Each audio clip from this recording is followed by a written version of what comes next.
What is going on, guys? Welcome back to the channel and welcome to our party barge build.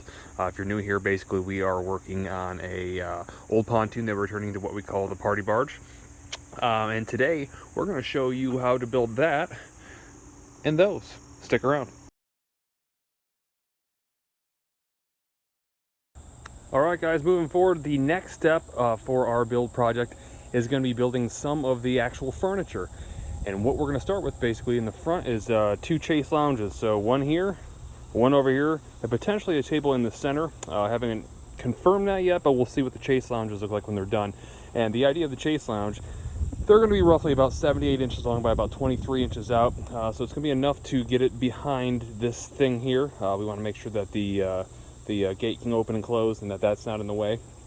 But basically the chaise lounge is going to open up on this side or on this side, and the reason for that is, you know, if you have it on this side and the sun changes, and you're able to switch it around and lay on that side. But the biggest thing with these is going to be storage underneath. So everything's going to be enclosed, so it's going to double up just like any other pontoon seat would with storage underneath.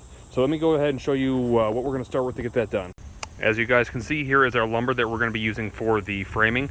Initially I was going to use aluminum, however with the cost of it and my inability to weld it, having to make a ton of brackets and stuff trying to bolt it together just really didn't sound very appealing, so I decided to go with wood. Now I had the option to do treated wood, however I chose not to, and the reason why is one, like the formaldehydes and stuff that are used to help actually treat that wood are very bad for you, so laying on that kind of stuff and it raining and running over top of our deck, I thought of staining and things of that nature, so I really just didn't want to deal with that.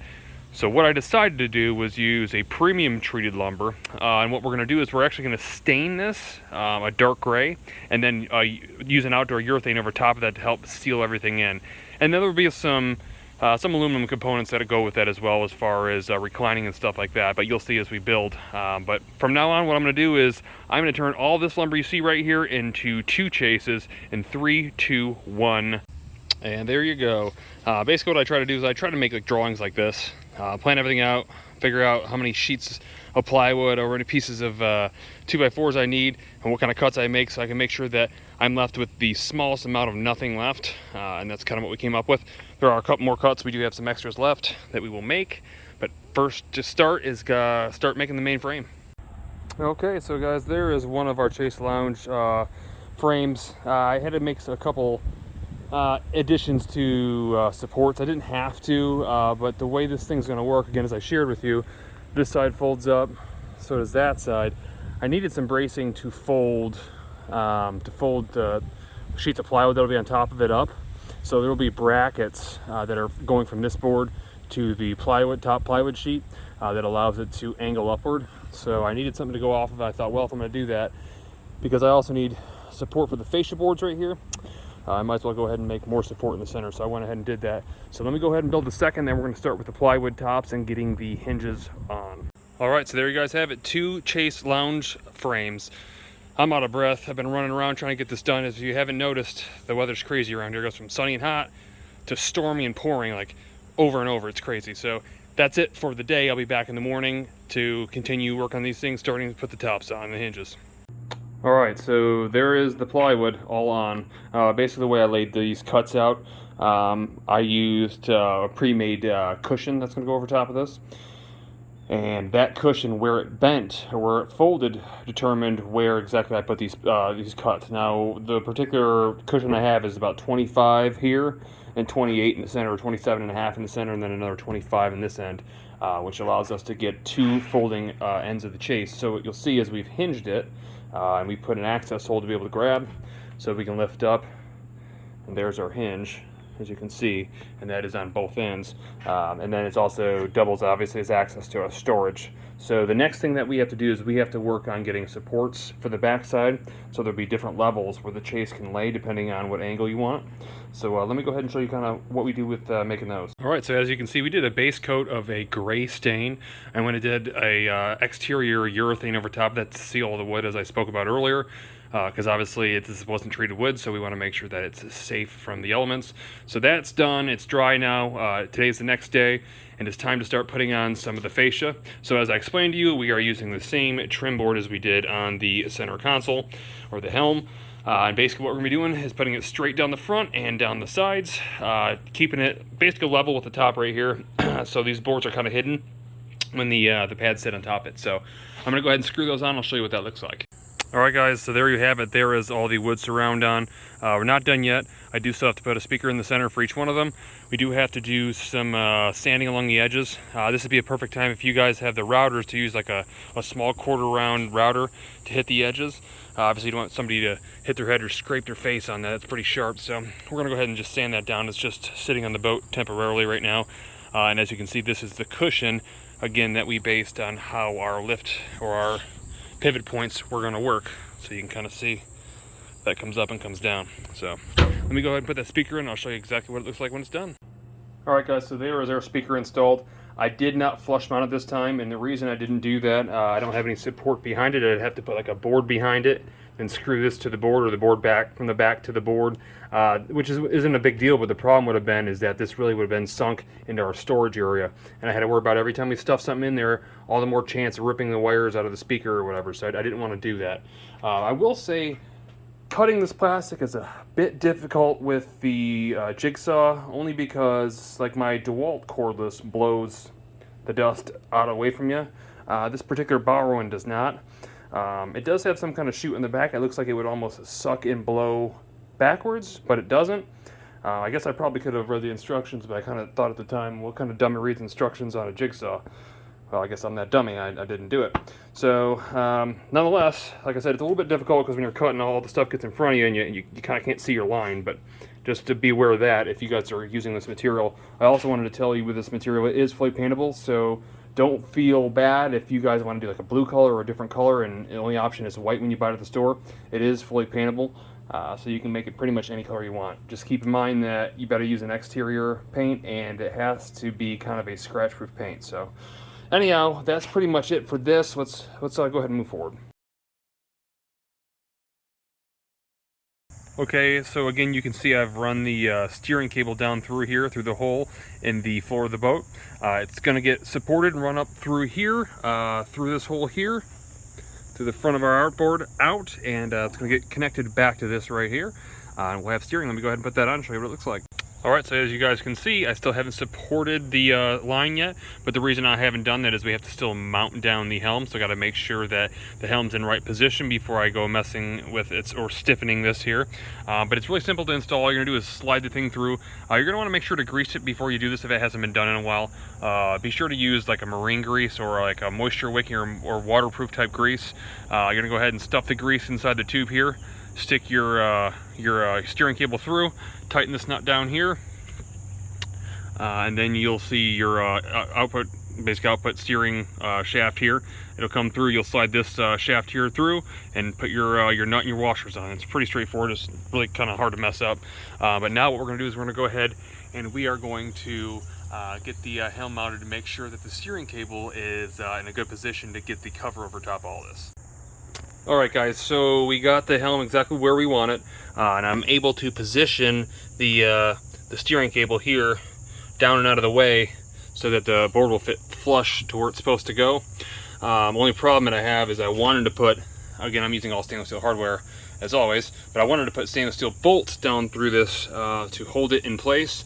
The only problem I have there is that the pontoon or the logs are right beneath us, and so you think if you got your round logs, but then you have these metal connectors, these caps that bolt them to this flat floor, and they're enclosed, you can't get to them, and that just happens to be where these other screws are, unfortunately. So I'm going to have to use self-tappers with basically a stainless steel self-tapper. As you can see, one sitting back there right now. I'll be using the automatic ratchet or the cordless ratchet to get those in there.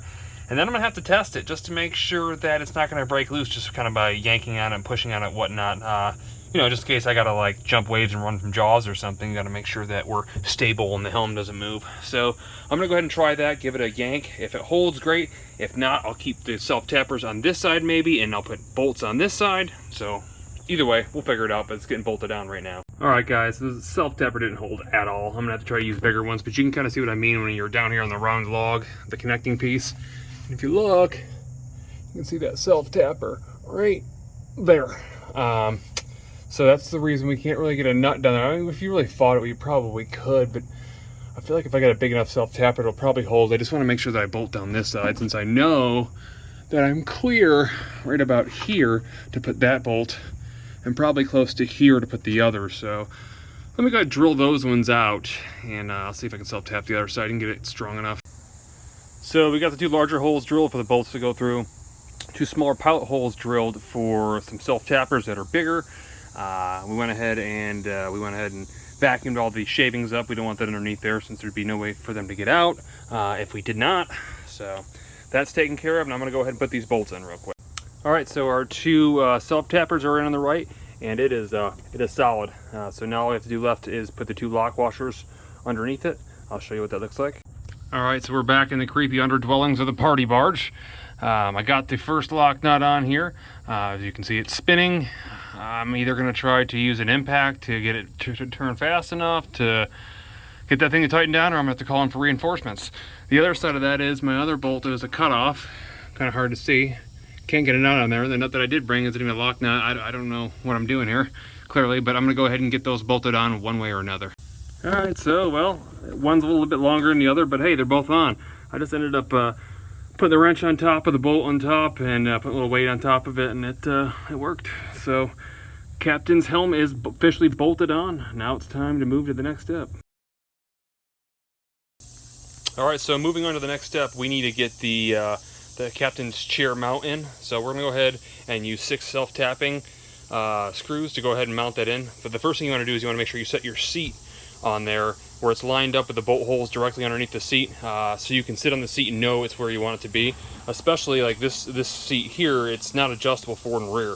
I am going to put a swivel on it, which I have right here, but it doesn't go back and forth, so you want to make sure you get it in the right spot, and you also want to make sure that it's centered right where it needs to go. So I'm going to go ahead, tap those screws real quick, and I'll show you what that looks like. All right, the bolts are in. One thing you'll also notice is it's getting a little bit dirty, so this is going to be a good test to see with the pressure washer or whatever basic cleanup tools how well this stuff actually cleans up. I'm not going to be real excited if it doesn't, because all the other hydroturf I've ever used has been really great. So anyways, moving forward, the next thing to do is we went on a rotating seat mount. So I'm going to go ahead and open this thing up and show you kind of the way we do these. Basically, it mounts right onto your same square you see there. Fortunately, I have the rotator, because if you probably can't tell, but of course, anything made in China, what should be square is not. This is like, I don't know, it doesn't matter, whatever. So this thing's going to rotate, and what we're going to do is we're going to put bolts here, all 4 corners. Once that's bolted down, you'll be able to slide this.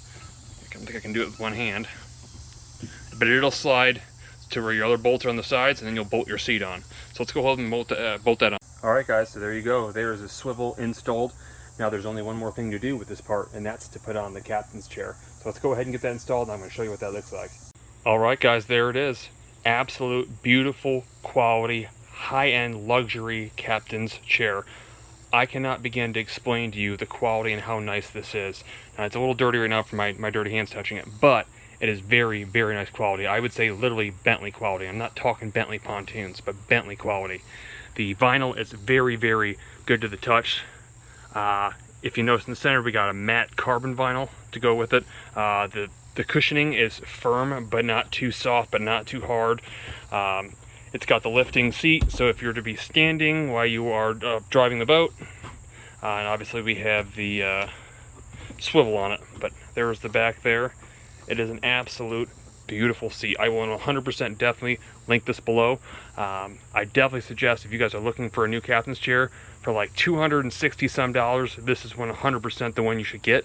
Not a sponsored video, again, just I bought the product. Compared to the last one we ordered, we had to send back. This is unbelievable. So definitely go ahead and check out that link below.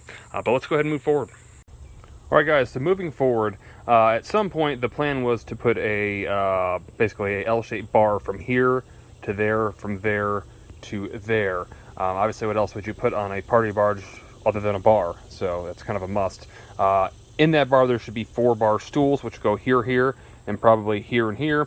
But we're not to that point yet. What I want to do right now is I actually want to build storage, which would double as a footrest underneath the back side here. I was going to do both. It might be overkill, so I'm going to start with just the rear. And basically what it's going to be is it's going to be storage again, also doubling as a footrest. And I plan on making it out of, again, our PVC trim board. Now I know I called that slat wall before. I don't think it's actually slat wall.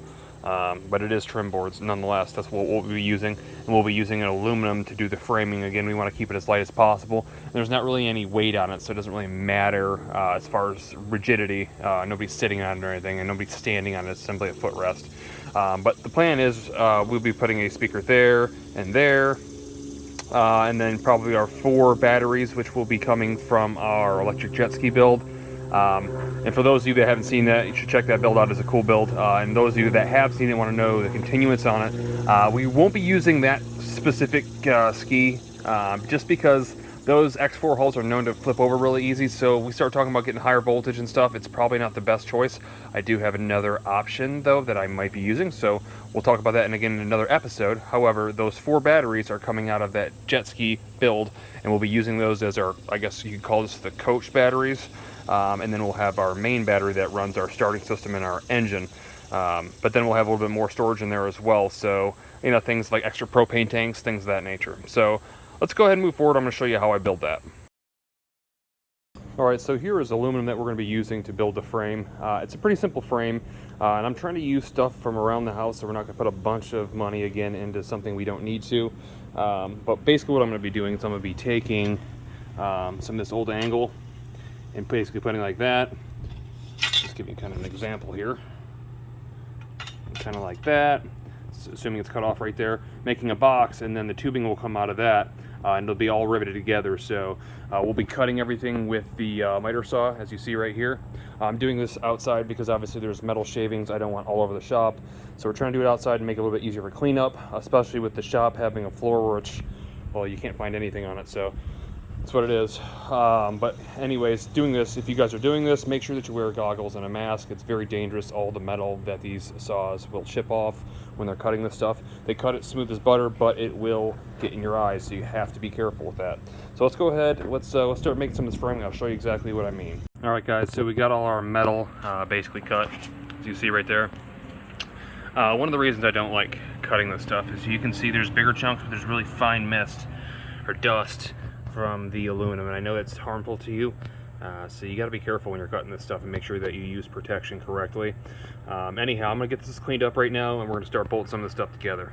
Alright, so to give you an idea of the framing and how it's going to work, you can see I made a kind of an outer edge box for the frame there, and then you can see the tubes are going to be basically riveted from the side and top on each corner, and there'll be another box on the other end. And then I'll probably put some supports in the center. Even though there won't be much weight on them, I want to make sure that there is plenty of support so it doesn't start sagging. So let me go ahead and finish putting this thing together and show you what the overall frame looks like. Alright, so there is our complete frame. Now all I need to do is I need to take some of our PVC trim. It's going to go over the face right here. And then we're going to hinge the top and make a folding lid for it, also out of the PVC trim. Let me show you what that looks like. Alright guys, so there is our front fascia board on. Next step, I'm going to put on some hinges to hinge the top so it opens and closes. And again, I'm trying to do it on the cheapest way as possible, so I'm trying to find things around the house. I went ahead and found some old brass hinges from an old door that we removed. So I'm just going to go ahead and use them, and what I'm going to do is I'm going to mount, obviously one on this side, one on the other side. You won't see it, but the very back, which will be covered by the boards anyways. That ought to work pretty good. So let's go ahead and start making a lid for this thing. Alright guys, so let me show you what I did for the lid. Basically I took the 3 pre-cut lengths, which were 7 feet. Then I took basically 5 smaller pieces that would be able to fit inside here and clear.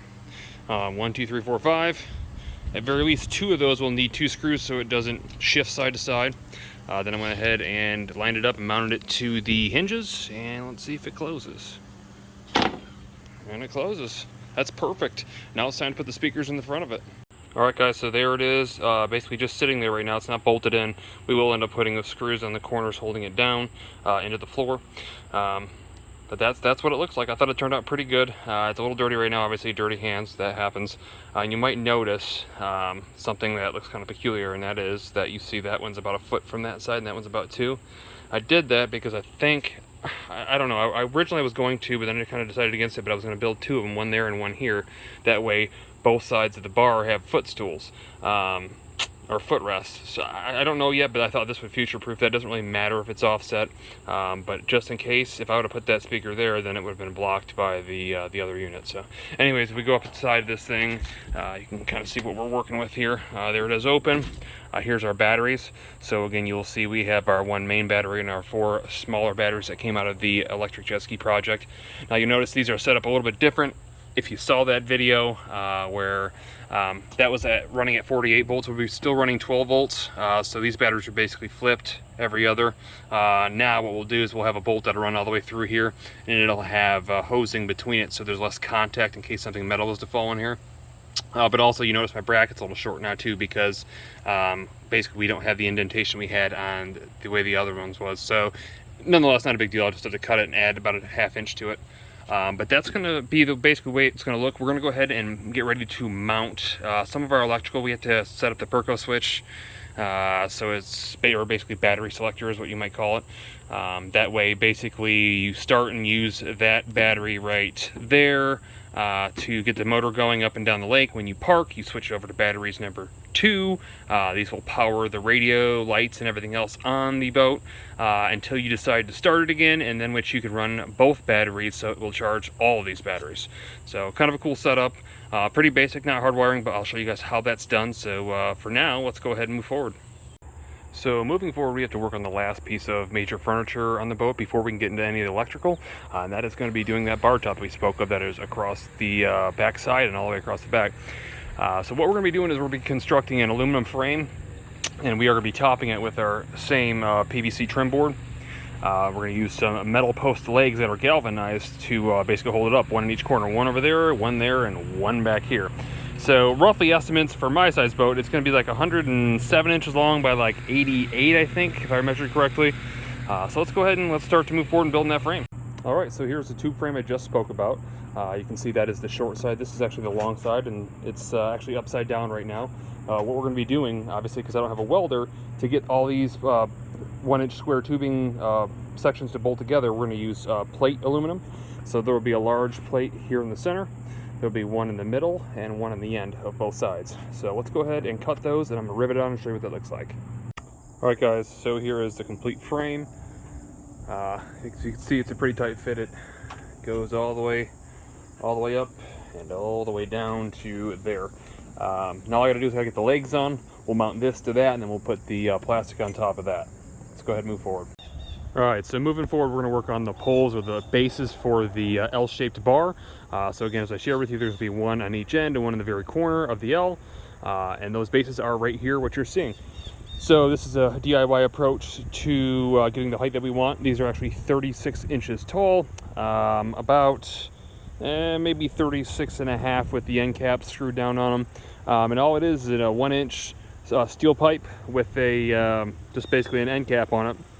And you can find these in your Home Depot or Lowe's or any of the big box stores like that, or even Ace Hardware in the plumbing section. So the pipe that we actually chose to use is this one's galvanized, so it won't rust, even though the end caps are not. But you could save yourself a couple bucks by going with just plain black pipe, so that's up to you. But what I'm gonna do right now is I'm gonna take some gas, I'm gonna wipe these down because naturally they come kind of oily, so they won't rust before you buy them. We're gonna get all that oil off, then we're gonna go ahead and spray a coat of black over top of them. Then we're gonna get them up on the boat. So let's go ahead and get that done. So there's the poles painted.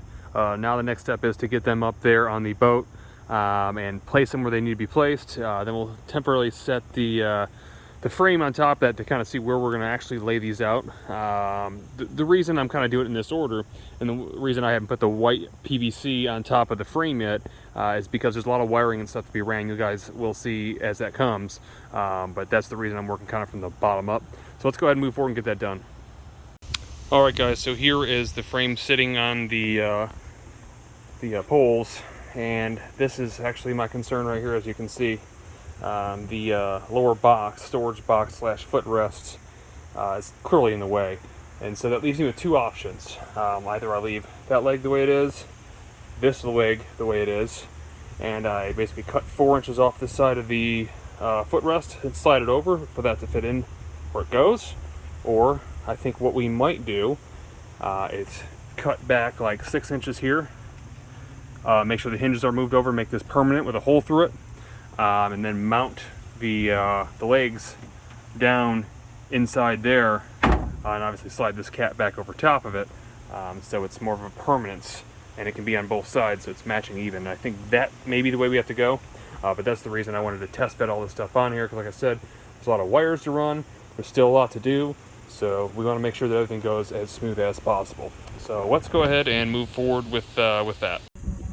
All right, so moving forward, all we had to do was mark where we're going to put our bases. So you'll see I got one mark there, which will be on this end here. Then we did go ahead and decide to run them through this piece and have a separation right here. So you'll see the other mark there and the other mark there. One thing I'll have to do is I'll have to add another piece of aluminum for a base right here. Not a big deal, we'll get that done. So let's go ahead and get this out of the way and get the bases mounted. All right, there's our first one mounted. The way we mounted it, we had to actually drill it out and use stainless screws. I would have, again, preferred to bolt that down. However, again, once again, the pontoon is straight below where this is, so you obviously can't get to it. So we had to screw it from the top, but it's pretty sturdy, so we're good there. Now, moving forward, we are going to cut and separate these end pieces, and what I'm going to be doing is making a cut right here, putting another one of the lower boards right here to basically stiffen it up on this side. Then this will be completely screwed in on this side after we get our pole drilled down in the bottom there. So let's go ahead and do that. All right, guys, so the first step is to add another support board underneath it. Keep in mind you'll have to have 2 screws and 1 plank so this thing doesn't shift. And now we're gonna go ahead and we're gonna make that cut directly in the middle of that, so we'll have an area where we could mount our post. So let's go ahead and do that. All right, guys, so we went ahead and drilled the hole inside the plastic where the pipe is gonna go through. So what we're gonna do now is we wanna set our pipe down in here. And we want to go ahead and obviously make sure that the holes are aligned kind of the angle that we want. We are going to slide the panel back over top of this thing. And we are going to kind of scooch this thing around until we get it right where we want it, which I think, maybe a little bit farther. That ought to be pretty good right there. And then what I'll do is I'll go ahead and I'll bolt this pole in right here, or I should say screw the pole in down here next to the mess I've made. And then we will put the cap back on it and move forward from there. All right, so again, that one's in, guys. This one's about to get screwed in, but right before we screw this one in, we do have some electrical that'll be in this table for some power outlets, some LED lights and things of that nature. What's gonna happen is the lighting wiring will run over the top of the frame, down in the tube, and I've got to drill a hole down here so it can come out and connect to our battery or our fuse sources. So let me go ahead and drill the hole in that real quick before I screw it in. All right, so this one is screwed in. I went ahead and ran a wire prior by turning it upside down, obviously running it up and out of it. This isn't gonna be the wire that's used, but we will use this line to fish the wires back through and down to where they have to go, so we're not fighting to try to get out of this tiny little hole. So the next step is to basically take our plastic here, and we are gonna slide it down right here. Where it goes, I believe is that way. We'll go ahead and we will set down this here like so, and we're gonna put a couple screws in here to keep this so it doesn't move. Put our upper piece on here, and we're gonna start screwing in our base. So let's go ahead and move forward and get that done. And so there you have it, the frame is mounted. Temporarily just sitting here as of right now though. I need to get some 3/4 inch bolts, not 1.25 inch. So I'm gonna switch that up, and I obviously have 3 more holes to drill in each section. Temporarily right now it's just being held with the one, but you can see that. We went ahead and put our second plate here for stability with a small gap, because that's where the wire will have to run through, should it have to, for any reason. And then we will also be making a hole through this, because that wire will have to be running this way for our LEDs. So let's go ahead and move forward. I'll get this thing bolted in. We'll start working on the PVC trim on the top. All right, guys, so now everything is bolted in. You'll see there's 4 bolts here. Got 4 bolts down here and 4 over there. I do have to snug them up by hand. Some of them didn't want to turn with the drill, so it is what it is. However, you'll notice that, if you can see that, it's still got wobble, which I don't like. So there's a way we're going to get rid of that. And the way we're going to do that is by taking a piece of our 1-inch tubing and I am going to put a brace like so that will bolt in right to the frame here, or the rail. And then I will put one also back here as well. And if I need to, I'll put one in this corner right here. So that should stiffen it up. Let's go ahead and get those in. I'll show you what that looks like. So there you guys go. Everything is on now and tightened down with a ratchet. The only problem that I ran into is, for whatever reason, the big blue box stores stainless steel hardware has not been good for me lately. Even cranking it down by hand, a lot of the bolts get part way up, as you can see right here. Then they stop, they won't go forward over, they just snap off. So that's the only thing I got to address there. But the supports are on both there and back here, and it works fantastic. You can see I can't hardly move this thing. I'm shaking, but the unit isn't, so it really strengthened it up. Hopefully that's not a problem being attached to the fence, but that's what it is. So anyhow, moving forward, we have to start doing some wiring, running some LED lights, but just before that, we are going to start cutting our boards and get our boards laid down. Before we mount them on, we need to get them pre-cut to see how they fit. So let's go ahead and cut some of that PVC trim out. And there's those top boards. So they came out pretty good. I do have to trim this last one here. The reason I haven't done that yet is I gotta work on my 45 right here. You can see the angle's not perfect. I will tell you guys, if you guys are doing any kind of 45-degree cut like this, get a good square, because the one I'm using is supposed to be 45 degrees and it's absolutely 100% not. It's like 43.5 or something. It's ridiculous. I thought it was the way I was cutting it, and then realized I compared it to something else and it's just not 45. Nonetheless, it's coming out pretty nice. So that's just the top of it there. I'm going to go ahead and I'm going to do some filing on these boards here to square them up. I will cut the end off down here. And then what we're going to be doing is we'll have a fascia board that'll go along the face here that will kind of round off a little bit, just so it's comfortable for the person sitting here. Again, we do have some wiring to do and some cup holders. We'll get to that here shortly, but let me go ahead and continue forward. All right, guys, so moving forward, we are going to install our cup holders and our power outlets for phones and whatnot. An important part of this is to understand your distancing and how many people are going to be sitting here, to make sure that you even everything out, and people have enough room when they're sitting there. In our particular case, we're doing 28 inches in between each other, which leaves us a little bit of room in the end here, and then you'll see our fourth here. So these are where the cup holders will be installed. There will be a power adapter between the two of those there, and then a power adapter between the two of those there. So what I'll be doing is using a hole saw and wholesaling these things down into it, dropping them in, and making sure that they're tight. So let's go ahead and get that done and show you what that looks like. All right, guys, so there are the countertops, or the bar top, I should say. Now, they're not done. This is just the tops of it. We went ahead and put in the cup holders and the USB ports for phone chargers and whatnot. And I have a few screws holding these things in because we're about to have another storm here, so we don't want those to float away. The next step is going to be putting a fascia board all the way around it, and I will be using a router. Yes, I'm going to buy a router to run all around the edges to round it down, to kind of hide the aluminum that you see here right now, and hide some of the LED lights that we run underneath these. Now, that is going to be in the next episode. So that said, this is going to be a wrap for this video. I just want to thank you guys for watching. I hope you guys enjoyed the content. This build has definitely been a tough build because it's nothing you go to the store and buy like a lot of my builds, which I guess is what makes them unique. But this is very tough to do because it's just all working out of your head. It's stuff that people don't show online. I don't know why, but that's why I'm doing it. I'm hoping that if this video is helpful to you guys will be able to do this, and you guys won't have to go through all the headache that I have to go through putting this together. That said, I really appreciate you guys watching my videos and me having the opportunity to be able to do this. It's definitely a blessing to me. That said, if you guys haven't seen the previous videos, I'll go ahead and link those below, starting the project, what it looked like before. And there's a ton of other build projects on our channel, so if you guys want and you aren't already, please click that subscribe button. That said, if you like the content, throw a thumbs up, and I'll see you in the next one.